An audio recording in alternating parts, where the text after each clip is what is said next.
अस्सलाम वालेकुम दोस्तों। आपको सारी बुकरम जो है 14 इंच लंबाई और 9 इंच चौड़ाई बुकरम की चाहिए। सबसे पहले इससे आप कनी को निकाल दें। इसके बाद 2 इंच आपने पांचों के लिए बुकरम इससे ले लेनी है और बाकी साइड पे रख दें। इसी 2 इंच से अब हम सफाई करने के बाद पांचे बनाएंगे, यानी पांचों में हम लगाएंगे। पहले इसको साफ़ कर दें, फिर अब दरमियान में काट दें। ये आधी बुकरम एक पांचे के लिए, आधी दूसरी के लिए। फिर इसी तरह जिस तरह मैं लगा रहा हूँ इसको, इसी तरह आपने उल्टी साइड पे, जिस साइड पे हमने निशान लगाए थे उसी साइड पे आपने इसी तरह ही चिपकानी है जिस तरह मैं चिपका रहा हूँ। बुकरम लगाते वक्त किसरी को गर्म रखना है ताकि सही से बुकरम लग जाए, और साथ में चेक भी करना है ताकि आपको पता चले कि बुकरम सही लग गई है या नहीं।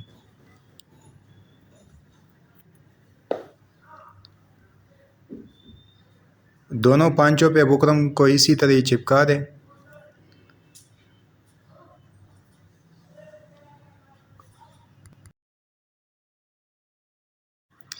इसके बाद आपने दो इस तरह की पट्टियाँ ले लेनी है जिस तरह मैंने ली हुई है। 1 इंच हमने बुकरम लगाई है तो इसकी चौड़ाई आपने 2 इंच लेनी है, ये जो पट्टी थी। अब शलवार की उल्टी साइड पे आपने इसी तरह ही सिलाई लगानी है जिस तरह मैं लगा रहा हूँ। यहाँ आपने 1.5 इंच की जगह छोड़ के जितना आप नेफ़ा बनाना चाहते हैं उतनी जगह आपने छोड़नी है। तो मैं 1.5 इंच का नेफ़ा इसके लिए बनाऊँगा, तो मैंने 1.5 इंच की जगह छोड़ दी है। अब आधे इंच पे आपने सिलाई लगानी है क्योंकि हमने आधे इंच मार्जिन रखा था। इसी तरह आपने सिलाई लगानी है जिस तरह मैंने लगा दी। दूसरी साइड पे भी आपने इसी तरह ही सिलाई लगानी है, 1.5 इंच की जगह छोड़ के बाकी आप सिलाई लगा दें।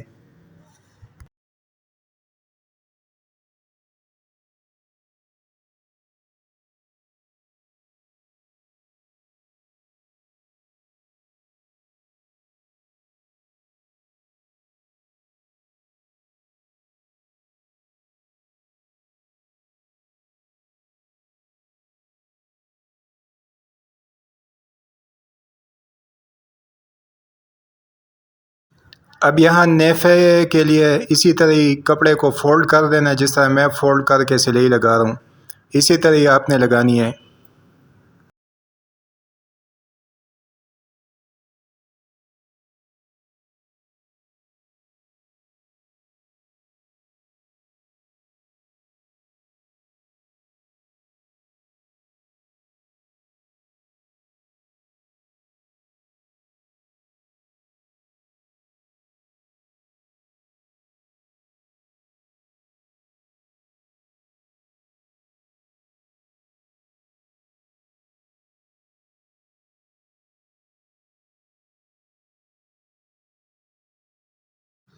अब इसका नेफ़ा 1.5 इंच हमने बनाना है, 1.5 इंच इसका नेफ़ा है।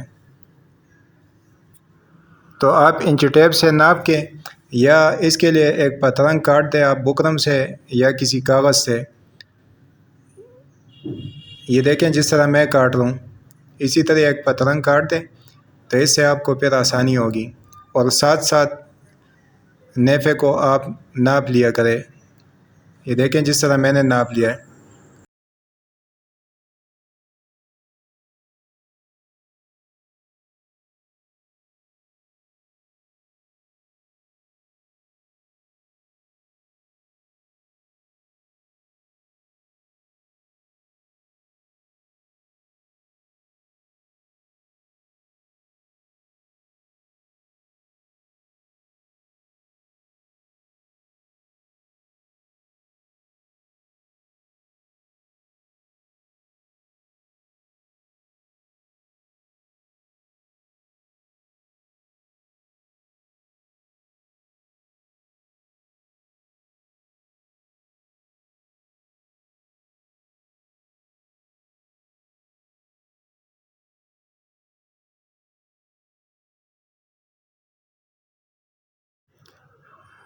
नेफ़ा पूरा होने के बाद जो फालतू धागे हों वो आपने काट देने और चेक कर लेना है कि कहीं पे सिलाई तो ख़राब नहीं है। फिर उसके बाद आपने पांचे करने, तो पांचों पे भी यहाँ पे आधा इंच मार्जिन रख के आपने इसके ऊपर शलवार के पांचे को रख देना है, इसी पट्टी के ऊपर। और यहाँ पे कैंकर की यानी बिल्कुल ये जो इसका एज है उस पर सिलाई लगानी है, मगर सिलाई इस तरह हो के गिरे भी ना, पांचे के ऊपर सिलाई आए।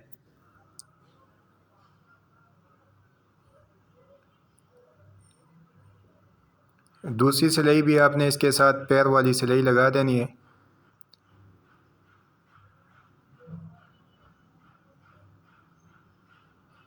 ये आपको नज़र आ रही है, जिस तरह मैंने लगाई इसी तरह आपने लगानी है।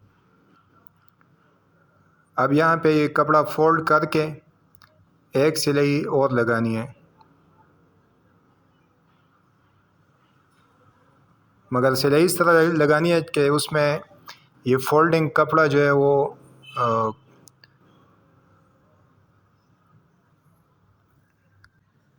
यानी ये फोल्डिंग कपड़े के ऊपर सिलाई आ जाए, इससे गिरे ना।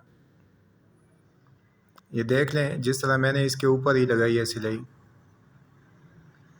फिर दूसरा पांचा भी आपने इसी तरह ही बनाना है, आधा इंच का मार्जिन आपने रखना है।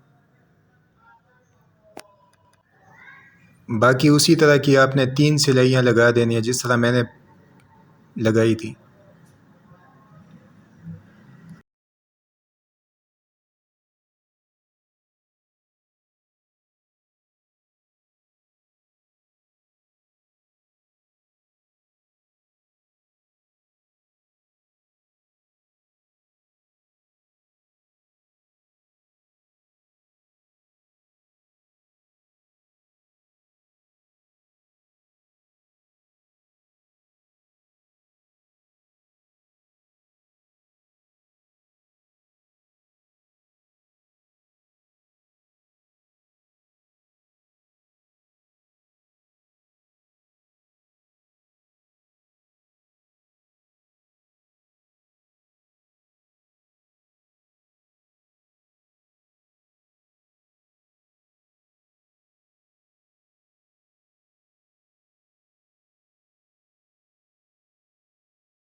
पांचा मुकम्मल होने के बाद आप सबसे पहले तो आसन में सिलाई लगा दें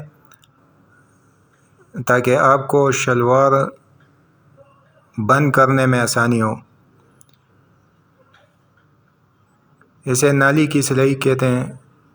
नाली की सिलाई इसी तरह आपने लगानी है। सबसे पहले आसन पे थोड़ी सी सिलाई लगानी है, उसके बाद आपने पांचा, इसका 5.5 इंच पांचा था, तो आपने 6.25 इंच टेप से नाप के 6.25 इंच पांचा रखना है। ये जब हम सीधी साइड पे शलवार को सीधी साइड पे करेंगे तो ये ख़ुद ब खुद 5.5 इंच पांचा आएगा।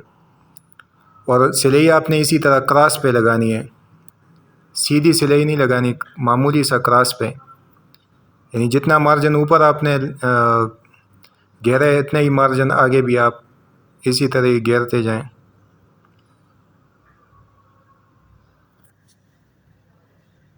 एक साइड पर सिलाई लगाने के बाद दूसरे पांचे को इसी पहले पांचे के साथ नाप लें और निशान लगा दें।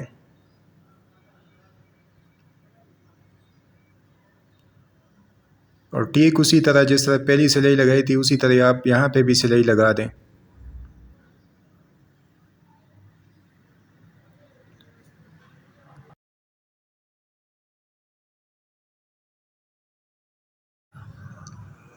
अब एक और सिलाई लगा दें और उसमें आप रिवर्स भी कर लें ताकि पांचे की सिलाई बिल्कुल बेहतरीन और मज़बूत हो।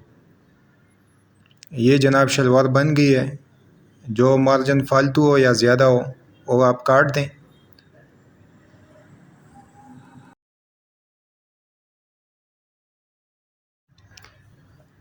अच्छा, आसन में आप इसी तरह मामूली मामूली टुक लगा दें ताकि सीधी साइड पे जब आप शलवार को पलटें तो सही तरह से बैठे। तो ये शलवार तैयार होगी। फिर भी कोई मसला हो तो आप मुझसे, मैंने व्हाट्सएप का नंबर दिया हुआ है, आप मुझसे पूछ सकते हैं।